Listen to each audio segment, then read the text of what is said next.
I'm Jen Taylor Skinner, and this is the Electorette. On this episode, I have a conversation with Rachel Barkow. Rachel Barkow is the Vice Dean and a professor at New York University's School of Law. And she joins me to discuss how state governors can use their authority to help slow the spread of COVID-19 in prison and jail populations. Around the country, many local governments have responded to the coronavirus outbreak with stay-at-home orders or by enforcing social distancing practices, but very few have had a comparable response to reducing the spread of coronavirus in the incarcerated population, as well as to the jail and prison staff and to their families. Rachel Barkow and I discussed a recent report that was published by Data for Progress, which provides a detailed outline for exactly how local governments can act now to slow the spread of COVID-19 in prisons and jails. So without further ado, here is my conversation with Rachel Barkow. Rachel Barkow, welcome to the podcast. Thanks for having me. So I think it's become increasingly obvious that, while the coronavirus outbreak is dire generally for the rest of the population, that it's even more dire in the incarcerated population, people who are in prisons and in jails. And, one of the obvious reasons as to why that is that you can't socially distance properly in a prison or in jail. But what are some other factors? Well, you're certainly right that the environment in these facilities is such that people can't distance themselves, but they also don't have access to some of the key things that health officials have told us we need to try to stop the spread. So people who are incarcerated often don't have access to soap. They charge in many facilities for soap and people don't have it. They don't have hand sanitizer.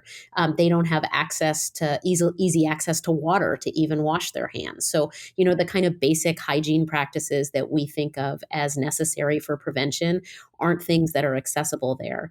And then you add that to the fact that the population of people who are inside these facilities leans toward people with pre-existing health conditions and very older people who are there as well. So you have a particularly vulnerable population should this spread within the facility.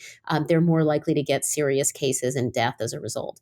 Right. That's another factor that I hadn't actually considered, that the percentage of older people in the prison population it's actually grown quite a bit in the past decade or decade and a half. I think there's something like, 12% of people who are over age 55? Exactly. And many even much older than 55, past 60, past 70, the populations that we're most concerned about. Yeah. And also they age faster, I think, just generally. Yeah. Medical professionals tell us that people who are incarcerated, a kind of a person who is chronologically age 45 is really more like a 55-year-old based on just the harsh conditions of living inside prisons. One of the things we aren't really talking about are the peripheral people who are involved with the population, right? Like the prison guards or even the doctors and therapists that come in and out of prison.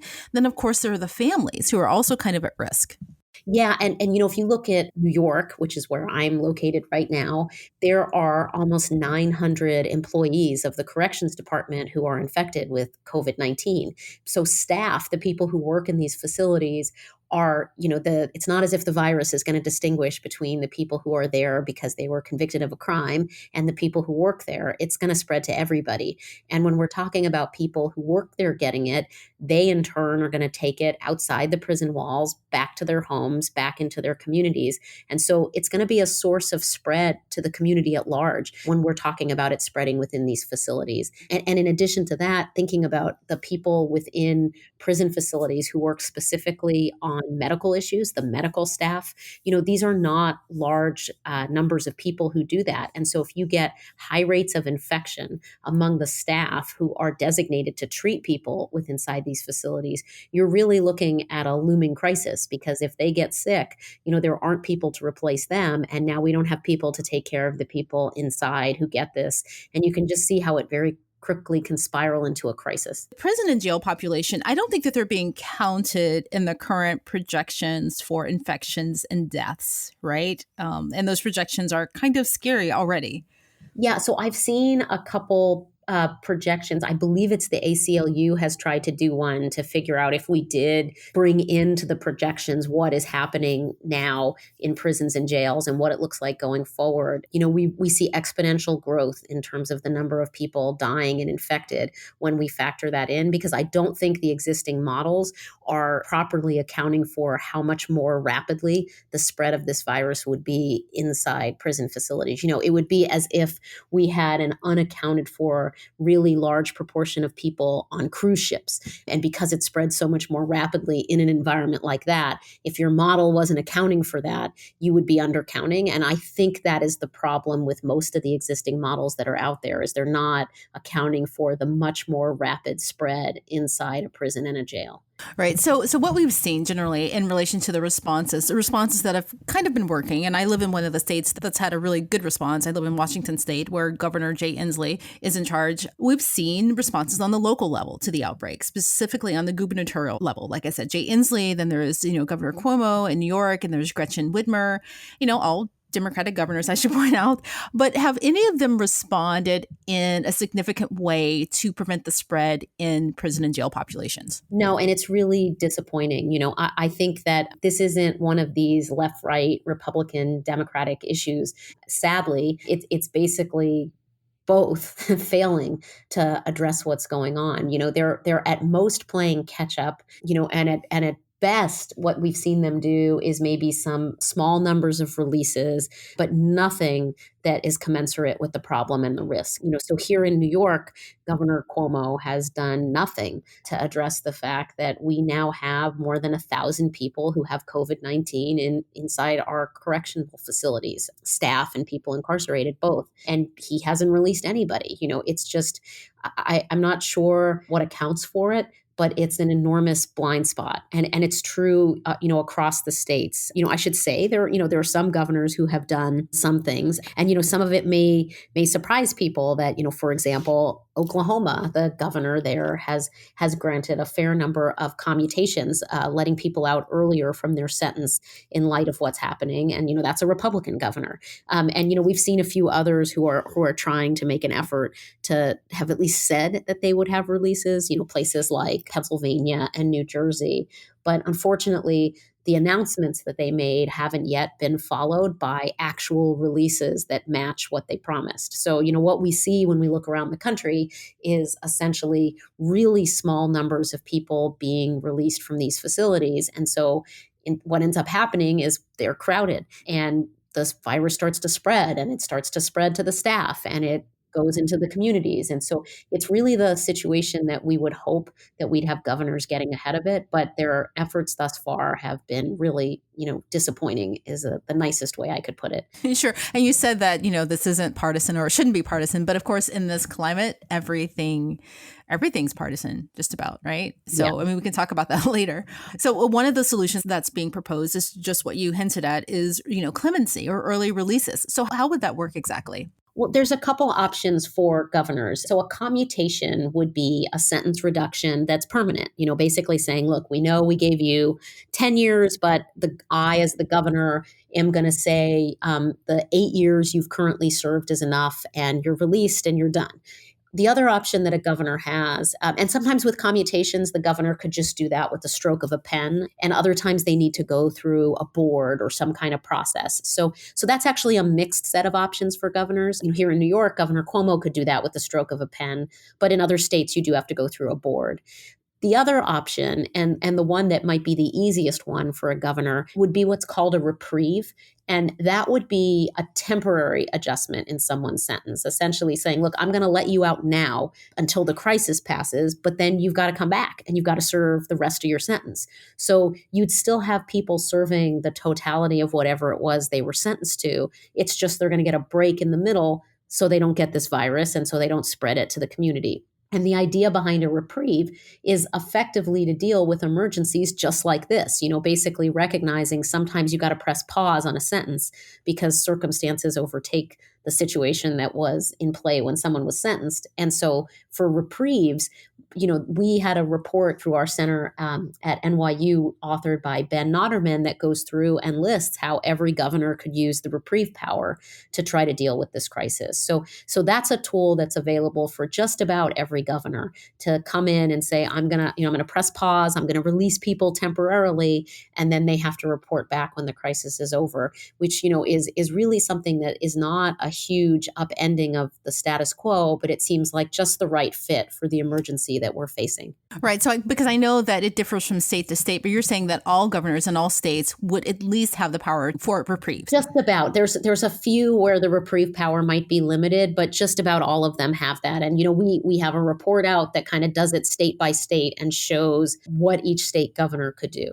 Could these be overturned at the executive level? Could the Trump administration, do they have the authority to overturn something like that? I don't think they do, but I'll let you answer that. Yeah, no, you're correct. They do not. This is purely a matter of state law if they're serving a state sentence. What state governors can't do is address the people within their state who are serving federal sentences. So, we do have people who've been convicted of federal crimes and they are inside federal prisons. But of course, our federal prisons reside within particular states.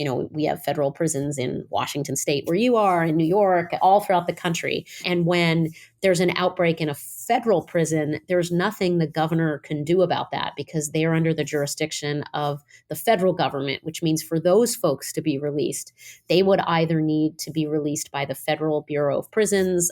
If President Trump gave them commutations or reprieves, he could do that. But the governors can't do anything about the federal prisoners within their state, only the people who are serving state sentences. So there are a couple of other options that your report mentions. You mentioned furloughs and compassionate releases, and those are presumably different. Like the furlough, I think you can go in and out. How would that work? Yeah, so the furloughs, again, you'd have to look state by state to see exactly what the authority is, but it's similar to the reprieve model, which is basically letting somebody out. And you could even view it as still taking time off the sentence, but just serving it with certain conditions at home. So kind of saying you're going to be furloughed to a period of home confinement for part of your sentence now. And it's specified in state law what is and isn't allowed. That actually turns out to be an option that is pretty limited for this particular crisis in most places. The process and the conditions that need to be met for it are pretty complicated in a lot of places. So I'm not sure if that's going to be, it's not going to be a viable nationwide strategy, but in some places a furlough could work. And then compassionate release, again, varies by jurisdiction, how you get it. I can give you the example of the federal system. So if someone was serving a federal sentence, the law allows that person to file a motion with a court for compassionate release, for example, based on something like this, that they have a health condition that makes them medically vulnerable to COVID-19. And so as a result, they want to be released from their sentence early. And we're seeing motions like that filed all around the country. There's a debate on the federal level as to whether or not those people need to wait 30 days for the Bureau of Prisons to have a crack at it first before they can go into a court and do it. That's kind of a jurisdictional waiver kind of argument that the courts are wrestling with. But basically, that model of going in and saying, look, you should release me because there's this medical condition or this medical emergency is something that's also, there's something like it in just about every state. Again, just varies based on kind of the procedural hoops you have to go through first in order to get it. Well, when you mentioned furlough, that sounds particularly risky to me because you have people going in and out of the population and out into the world. And is there some kind of requirement that they have a mandatory isolation period? Yeah, all these devices could be tailored to have conditions attached to them in order to maximize public safety. So it's not as if they're all or nothing devices where, we have to just let people go without saying they need to take precautions. The release could be conditional on certain requirements. So those could include, I've seen these in cases where people have been released, an ankle monitor that requires that the person stay at home and they have this ankle monitor to make sure that they're complying with it, and maybe they have to stay at home for 14 days, a period of self-quarantine or longer, or there's other conditions attached to what they have to do. And that would all be, I would assume that most people considering these kind of release mechanisms would want to be sure that isolation practices, good isolation practices are put in place just to make sure that people aren't infected once somebody comes out. Ideally, you'd want to test them before they leave and then also just maintain that 14-day buffer zone. All right. So what percentage, if we're talking about nationally, what percentage of the population would be affected by this, would be let out due to this? Well, so it depends. So if you imagine that we have an incarcerated population of, right around 2.3 million people in America right now are in prisons and jails. And, I don't think that anybody is saying let every single one of them out. So it's a question of, who could be released safely. And by safely, meaning safely such that they won't be spreading the disease once they're released, and, safely such that they're not going to commit violent acts upon their release, either that they don't pose a danger to others. I think the populations that most people are focusing on right now. So the first category would be people who, if they stay in these facilities, are themselves particularly vulnerable to death and really serious consequences if they catch this. So that would be your population of folks who are older, and the age cutoffs vary. Some people say older than 55, some people say 60, but we're basically getting at that older population that we know has higher death rates from COVID-19. And then the other would be people that have pre-existing health conditions that make them particularly vulnerable, people that have serious lung problems, diabetes, other things that we know from the medical health professionals make them vulnerable. So, I don't have an absolute number of those folks, but, as we said at the outset, there's a fairly large number of people who are older within our prisons and jails. And so, it's not an insignificant percentage of folks if we were to think about all of them. The other categories of people that should be thought of for release would be not necessarily because they themselves are particularly vulnerable, but just because we need to lower those numbers so that within the facility we can space people out so that we don't overwhelm the medical staff and there's enough resources to treat everybody. So just lowering numbers for the sake of lowering the numbers and getting social distance within the facility. You want to be thinking about the populations that make the most sense for release. So one group might be people who are already going to be released in the next 30 days, 60 days, 90 days, right? They're at the end of their sentence already.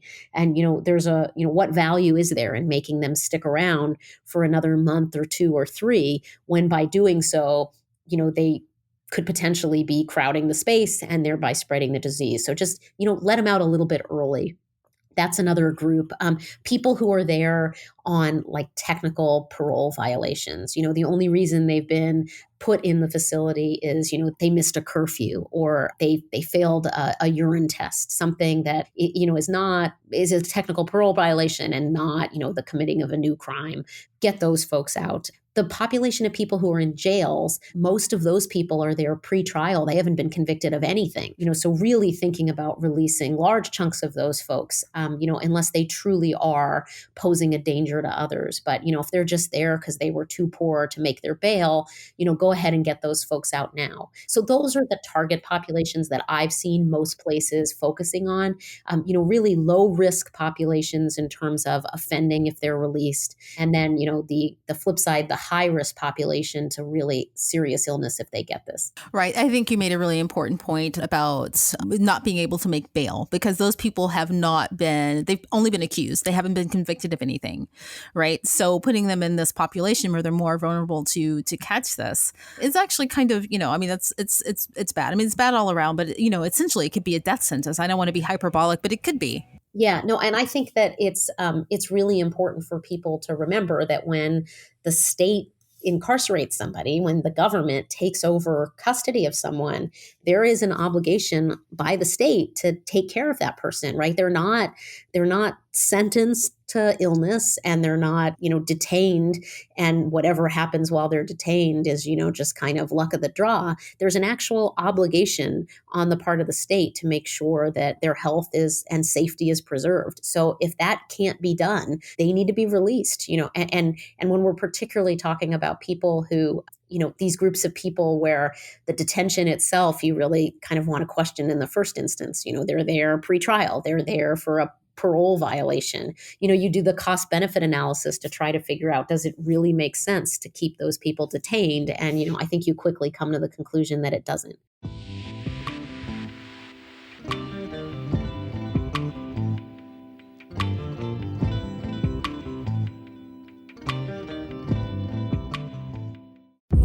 I'm ready for my life to change. ABC Sundays, American Idol is all new. Give it your all. Good luck. Come out with a golden ticket. Let's hear it. This is a man's world. I've never seen anything like it. And a new chapter begins. We're going to Hollywood. Carrie Underwood joins Lionel Richie, Luke Bryan, and Ryan Seacrest on American Idol. New Sundays, 8/7 Central on ABC and stream on Hulu. So who makes those decisions as far as who is eligible for what and, who stays in, right? Who stays in prison and who gets let out? So it depends on what mechanism of release we're talking about, who's exercising what authority. If we were talking about, let's say, gubernatorial reprieve power, it would be the governor. I would expect that a governor thinking of doing that, though, would probably want to get some input from the Department of Corrections to, ask for lists of people that, haven't had serious behavioral issues while they're incarcerated to make sure it's okay. There certainly could be some safeguards that are put in place to make sure that people aren't just kind of released without thinking through to make sure there's a good release plan in place. But if it's the reprieve power, it would be the governor. If it's compassionate release, it might be the Department of Corrections or potentially a judge, depending upon the legal framework that we're talking about. The other thing to keep in mind is, there's kind of our existing population that's in there right now, but every day we're still seeing new people arrested for things. It's not as if the world has completely come to a standstill. So there's also a question on the part of prosecutors, who are they asking to have detained going forward? So they have discretion too to say, look, this person can stay free pending their trial. So we're really talking about a number of actors in the system with some discretion, depending upon the release mechanism, from prosecutors to judges to corrections officials to governors. So as I'm listening to this, I guess the thing that keeps coming to mind is that this sounds really costly. You've got, let's assume you release a certain percentage of people and they have to stay in a place for isolation. So you have to have places to house these people. You have to have attorneys involved and just the decision-making process. I mean, am I right? Is it costly? And secondly, would it be a part of a relief package? Yeah, I mean, I think it varies in terms of kind of how procedurally costly it is, and also just kind of actual dollars and cents costly in terms of what it entails. Some of these cases are actually, though, pretty easy, because when you look, you find that this person can be released to their families. Their families have a room for this person. They can go home and they can socially isolate, in a basement. They can go live with somebody who's not doesn't have a compromised immune system, and there's a place waiting for them. So we have some people like that where it's really just a question of getting them out, but they have a place to go. Then we have, a not insignificant number of people where it actually is a little bit more difficult to think about where they're going to go, particularly if we're worried at all that they may spread the infection. And so if they need a period of quarantine before they can be safely released, that gets a little bit trickier about where they go if there's kind of not a ready-made home waiting for them. There, it may be that what the state needs to do is, rent out one of these empty hotels or motels, that are just sitting vacant, rent them out and use them for this purpose. That's something that is certainly feasible and has been done for other populations. And they could do that here. They could have designated shelter space for folks in this position. I know that some jurisdictions are basically trying to move people around within their correction system so that they have some correctional facilities or wings of those correctional facilities that are just for the people kind of waiting out their 14 days before they then go home. Those models are varying in terms of how sensible they are.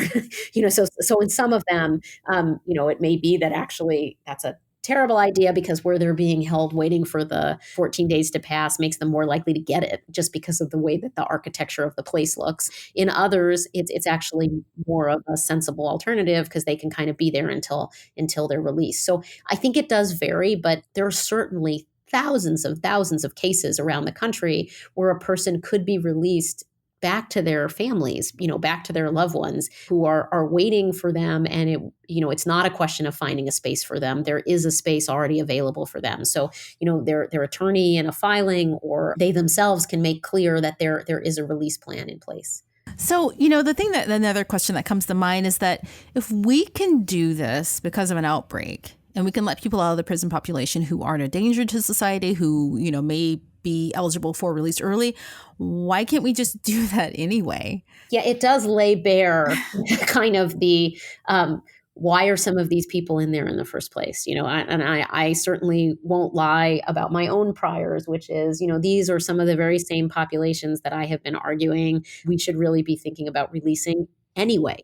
I think as a society, we really need to be asking ourselves, why do we have so many people incarcerated in their 70s? We're turning our prisons into medical care facilities. These are not people who present a danger to the public. The recidivism rate for folks who are that old, approaches zero. And so incarcerating people past that point really doesn't make a whole lot of sense. And frankly, it wasn't like there was a lot of thought put into those sentences in the first place. Some of them, they're serving like a 50-year sentence for a drug offense just because some legislative body randomly passed a 50-year mandatory minimum, in the 1980s. And here we are. And it wasn't like they did a study saying that was the right sentence for someone who committed that crime, or, that's the way to get public safety. Nothing of the kind. It was really just kind of crazy political rhetoric. So I do think it's showing us some of the very faults in our system that would be true even without the pandemic. Same with the pretrial detention population.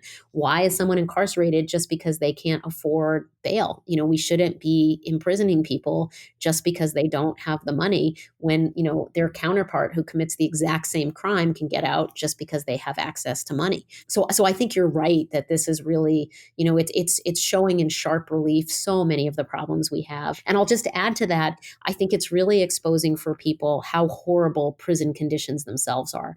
It's one thing when you send someone, away, if it's not you and it's not your loved one, you may not know what it's like inside these facilities. But, I've talked to so many people who think I'm lying when I say, no, they have to buy their soap. They won't let them have, the number of showers they can take is dramatically limited. And there is no social distancing and there is no adequate health care. And when they do need to see somebody, they're charged, that's part of the charge of their stay.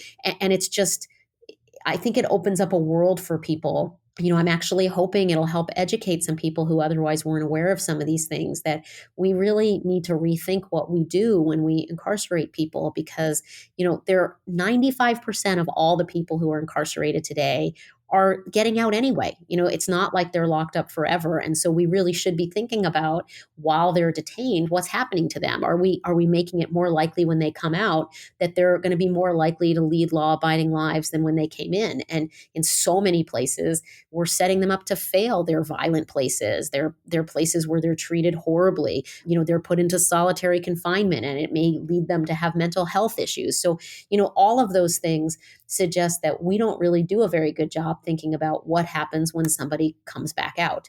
And when you get a situation like this one, where there's an urgency, where we're thinking, well, we need to release a lot of people now, I think it really makes people focus on some of those issues that otherwise maybe get a little bit lost in the shuffle. Right. And I think that's a really important conversation to have. I actually think about that a lot because, it's a whole other different episode, but I was thinking about, what is the purpose of our prison? Is it to keep the rest of the population safe by separating people who are dangerous, or is it punitive?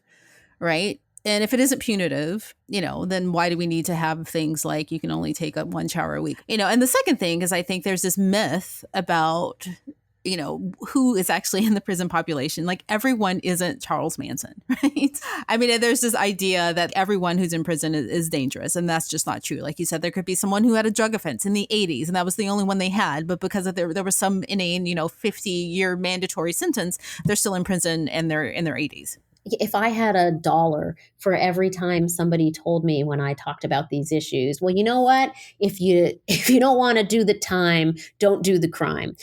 Including, by the way, with COVID-19, like somehow that's just part of the bargain when someone decides to commit a crime, that they might be subject to a deadly virus with no appropriate protections against it. And I think the only way that I can wrap my mind around somebody saying that is, I think you're right. It's like they are just thinking this is Hannibal Lecter and Charles Manson. And, so whatever happens to them, these are like hardened serial killers, and so be it. And I think it would really help for people to understand who we're talking about in terms of these 2.3 million people. And I think when it's your friend, when it's your loved one, when it's your mother and your father and your sister and your brother, you know that because you know those people, and for some of them, the offense itself was really relatively minor. We have a lot of people in there for, selling drugs because they had an addiction and they were supporting their own addiction. And even for people who commit acts that are more serious, that commit acts of violence,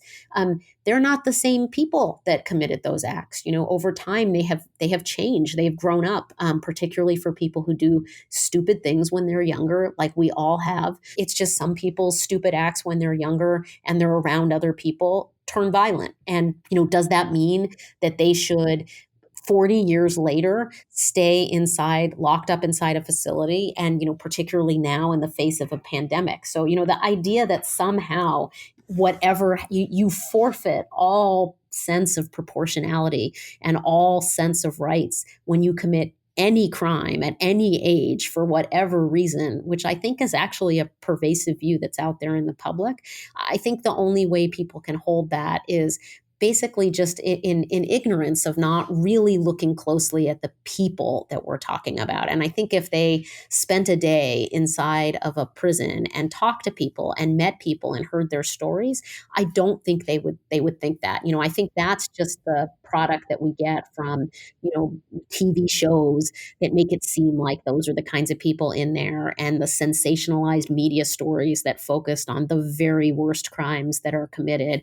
But if people got a little closer and really learned about who we're talking about, I really think they would see this for the horrific tragedy that it is, and they'd have a greater sense of urgency that we have to get these people out. What I think is amazing is that we have one of the largest percentage of incarcerated people, yet so few people can have empathy or understand in a rational way what's really happening. That's one point. And the second point, how many times have people mentioned Charles Manson or Ted Bundy to you? That must happen pretty often. Yeah, you get those. You get Hitler.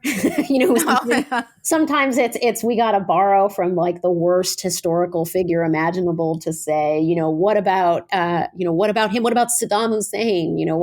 And I think you don't want to set your prison policy based on Hitler. You want to set your policies based on the people who are actually committing these crimes, and to really think hard about the fact that 95% of these people are coming back out. I try to tell people to think about it a little bit more like they think about their credit card bill. So you have someone who does something that is bad, and I don't want to deny that people do horrible things. And I'm not arguing for abolition. I'm not an abolitionist. I understand there are people who do horrible things, and it's important that they be detained because they are, in fact, a risk to others, right? They've done something and they're a risk. But the real question to ask is, so you've kind of have someone who's done something and you're dealing with the problem by giving them a sentence, but 95% of these people are coming back out. They're not given a life sentence. We haven't decided because they hit somebody else or they stabbed somebody else that they should be locked up forever. They're detained for some period of time.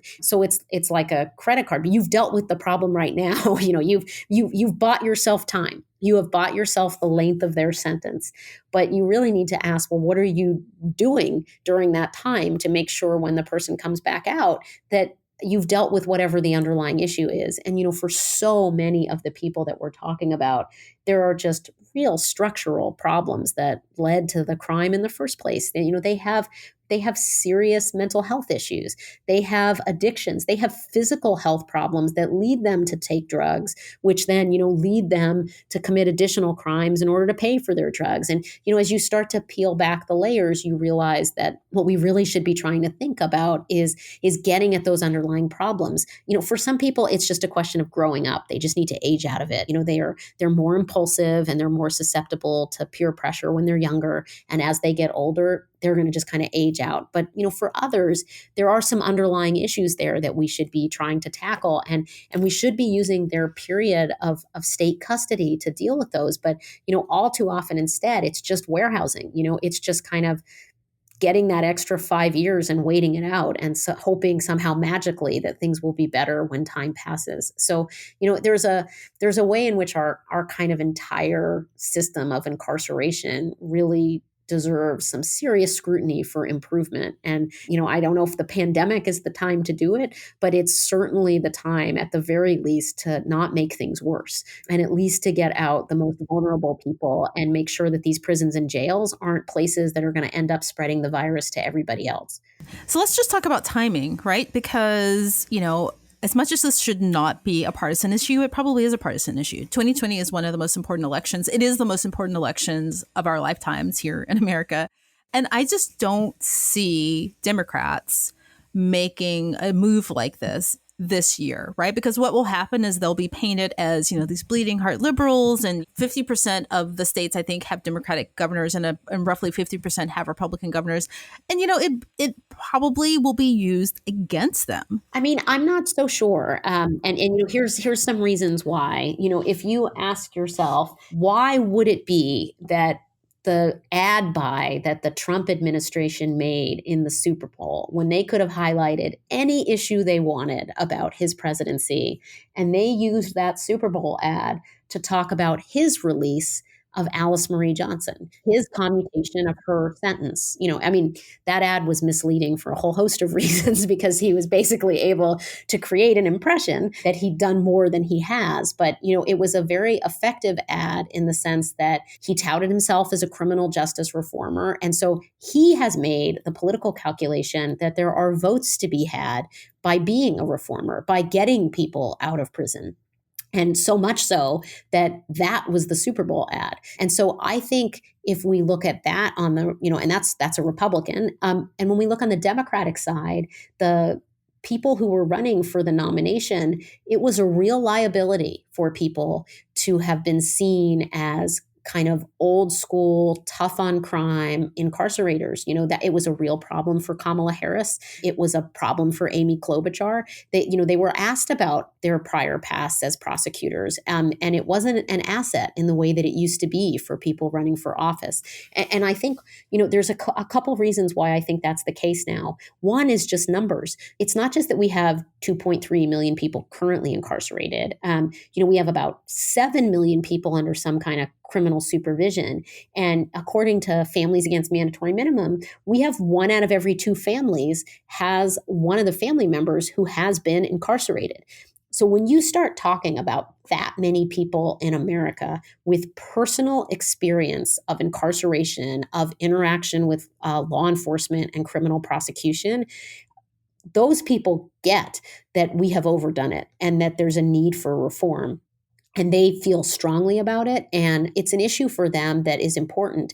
That's a lot of potential voters. The second reason is this is an urgent matter of racial justice, because this is not falling kind of proportionately across all aspects of our population. It's disproportionately hitting people of color. And in those communities in particular, the idea of a kind of business as usual, tough on crime politician, that's also seen as an insensitivity to racial justice because of how hard it's hit those communities.